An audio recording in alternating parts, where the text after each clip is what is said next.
Bonjour, c'est Bertrand de la chaîne Investir sur le long terme. Aujourd'hui, je vais vous parler de la Société Générale.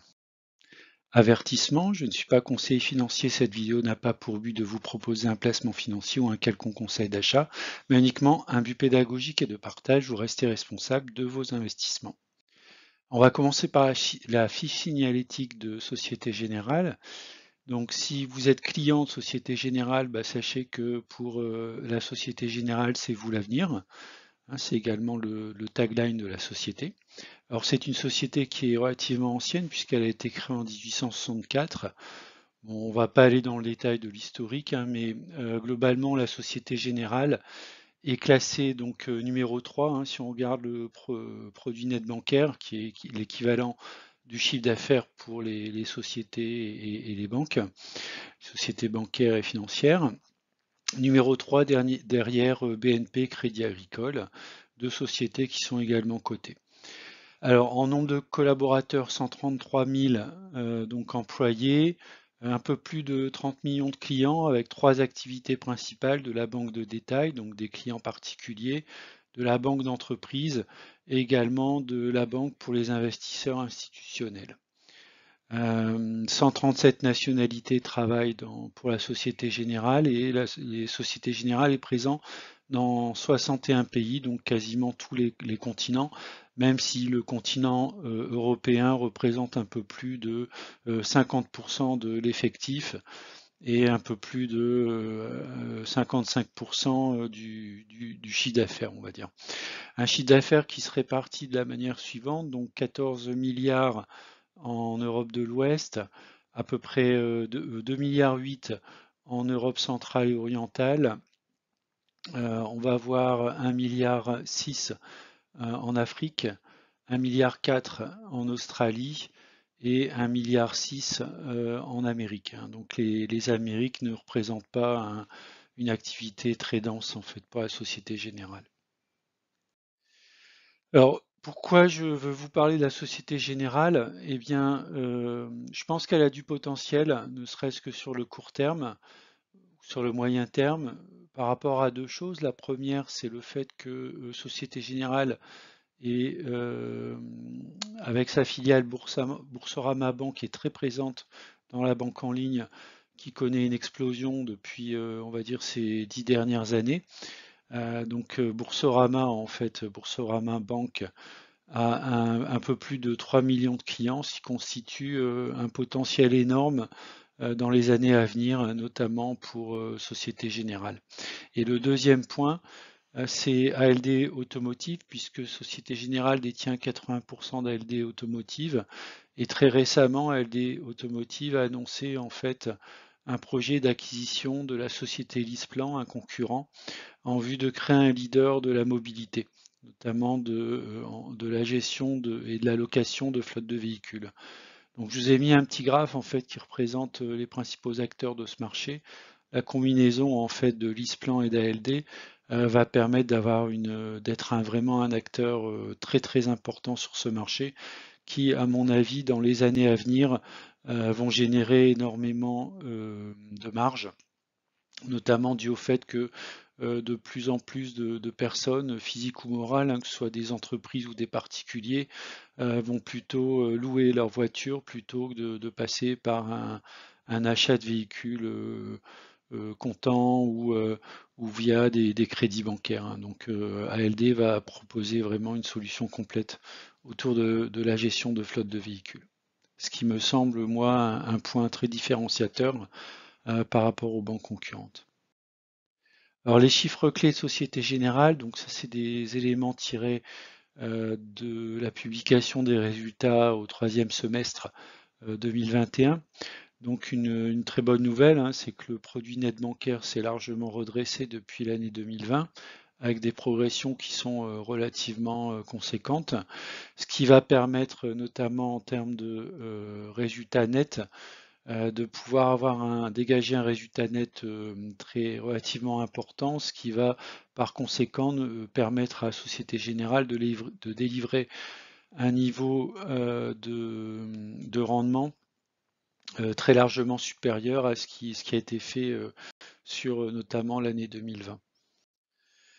Alors, si on regarde justement en termes de bénéfices nets par action, donc on voit qu'en 2020, donc on a eu une chute très forte liée au Covid, au ralentissement, etc. Donc on va très certainement passer de à peu près 1 euro en 2020 à autour de 5 euros en 2021, ce qui fait un retour plus ou moins sur les niveaux qu'on a connus sur les années 2018-2019, puisqu'en 2019 on était à peu près à 4,10 € de bénéfices nets par action. Donc si on regarde le dividende en fait qui va être associé, si on se base à peu près sur le même taux que ce qui était celui de 2019, on devrait être autour de 2,10 €. Donc si on fait un ratio entre le cours de l'action et le dividende par action, on va être sur un rendement qui est de l'ordre de 6%, ce qui me paraît tout à fait intéressant. Avec un PER qui est relativement faible, 6,73, même si les bancaires sont relativement décotés, on voit quand même qu'il y a un beau potentiel de croissance de manière plus ou moins sécurisée sur Société Générale, au moins sur l'année 2022, voire l'année 2023. Alors justement, j'essaie de comparer en fait les différentes banques en termes de produits nets bancaires. Donc les deux banques, on va dire, qui sont plutôt en pole position, donc c'est BNP Paribas et également groupe Crédit Agricole. Alors pour ma part, je détiens du BNP Paribas également. J'ai cédé du Crédit Agricole il y a à peu près 2 mois sur mon portefeuille et j'ai renforcé, mais ça on le verra un petit peu plus tard, j'ai renforcé notamment Société Générale par rapport aux éléments que j'ai présentés juste auparavant en fait. Si on regarde les résultats des banques, alors peut-être oui, avant d'aller sur le résultat des banques, on voit quand même que globalement l'activité bancaire n'est pas une activité à forte croissance, mais ça on pouvait s'en douter. Voilà, donc on ne va pas rechercher la croissance à long terme sur ce type d'entreprise. Quand on regarde côté résultat, on voit quand même qu'il y a une certaine dynamique en fait du côté de BNP et Crédit Agricole qu'on ne retrouve pas forcément sur Société Générale. Donc c'est peut-être un point, on va dire, d'amélioration pour la Société Générale par rapport à ses principales concurrentes. En ce qui concerne justement les performances boursières comparées des trois entreprises, on va dire sans surprise, on voit BNP Paribas et Crédit Agricole qui devancent également la Société Générale. Si j'avais investi il y a 20 ans en fait dans ces trois entreprises, je serais positif de 33% sur BNP Paribas, je serais négatif sur Crédit Agricole et Société Générale. Donc ça veut dire typiquement que on n'est pas du tout dans un investissement long terme de manière continue, même si on intègre les dividendes.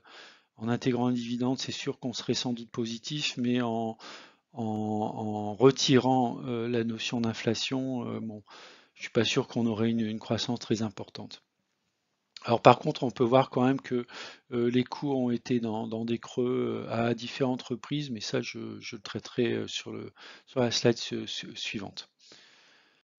Alors, si on regarde justement l'analyse graphique et un focus sur Société Générale, donc on voit que la Société Générale, depuis les années 95, a connu une croissance relativement constante jusqu'à la crise des subprimes, en fait, voilà, qui a marqué énormément donc les bancaires et les financières de manière générale, avec une chute très forte en fait vers des cours qui sont passés à peu près de 150 € à un peu moins de 21 €. Ensuite, l'action s'est bien reprise et a évolué dans un, on va dire, dans un range en fait qui allait globalement entre 30 et 50 €. Puis est arrivée la crise des dettes européennes avec beaucoup de questions à nouveau autour des bancaires, donc ce qui a permis la chute très forte de Société Générale, entre autres, qui s'est très bien repris ensuite à partir de l'année 2013 pour ensuite osciller dans des cours, on va dire, entre 30 et 45-48 €. La crise du Covid a fait fortement chuter à nouveau Société Générale. On a pu voir qu'il y a eu une recovery qui s'est élaborée depuis donc de mars 2020, on va dire, jusqu'à aujourd'hui, avec une petite accélération, notamment liée au fait que les taux remontent, les taux US remontent et également les taux d'emprunt remontent, ce qui permettra sans doute aux sociétés financières et notamment aux banques d'améliorer leurs marges, notamment sur les crédits. Alors à partir de là, j'ai essayé de déterminer des zones. Voilà, j'ai déterminé plusieurs zones, des zones d'achat en fait qui vont s'étaler entre 11 euros et à peu près 20 euros, hein, ce qui est la limite du range, on va dire, dans lequel on va retrouver depuis à peu près une dizaine d'années l'évolution du cours de Société Générale. Donc une zone de conservation entre 20 et 49 euros, donc on est vraiment dans une évolution de ce range. Et puis pourquoi pas, hein, si derrière la Société Générale retouche, se reconnecte à nouveau avec ses plus hauts. Donc j'ai déterminé une zone d'allègement, une zone de vente qui se situe pour l'allègement entre 49 et 80 euros et entre 80 et 156 euros pour la vente. Pour être honnête, mes ambitions autour de la Société Générale, ce sera d'alléger fortement, de manière très très forte, lorsqu'on va s'approcher en fait de cette zone d'allègement en fait. Avec, je garderai sans doute une très faible part, entre 500 et 1000 euros en fait, au cas où effectivement on passerait en fait cette zone, qui à mon avis historiquement va être une zone de résistance très très forte.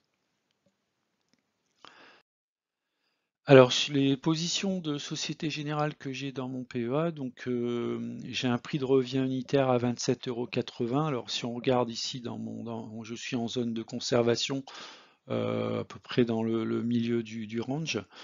Et au cours d'acquisition de 27,81, j'ai un rendement sur Société Générale qui est de 5,17%.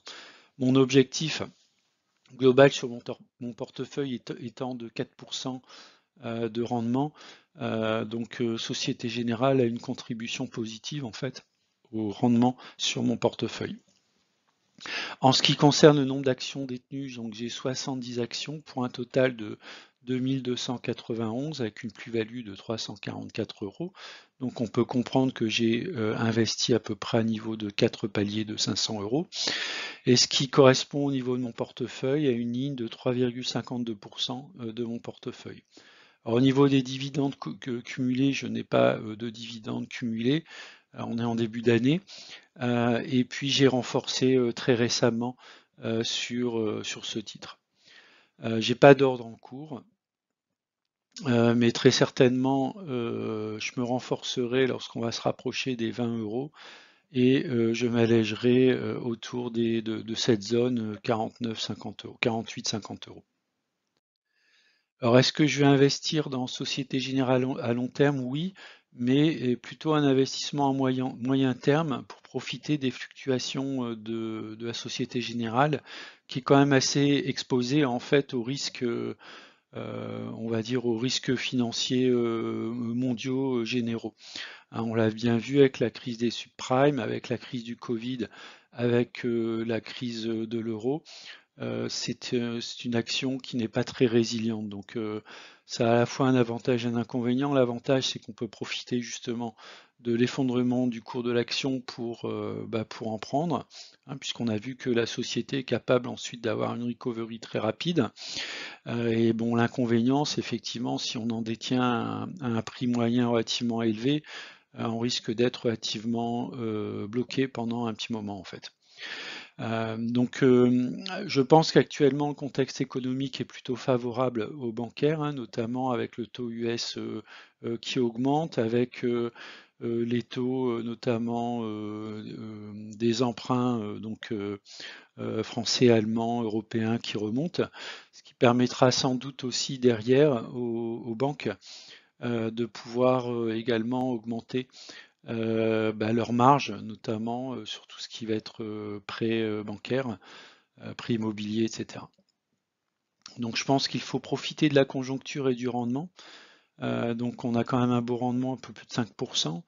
et puis alléger en fait sur une plus-value confortable autour de 48-50 euros. En tout cas, c'est mon objectif. L'idée, c'est de prendre la plus-value au travers à la fois du dividende, et puis si le cours se maintient ou continue à progresser, d'ici la fin de l'année, ce sera sans doute de s'alléger en fait sur la fin de l'année. Bon, là, ce serait bien sûr le scénario idéal en fait. Voilà, j'ai terminé la vidéo. Je vous remercie de l'avoir regardée. Je vous dis à bientôt. Au revoir.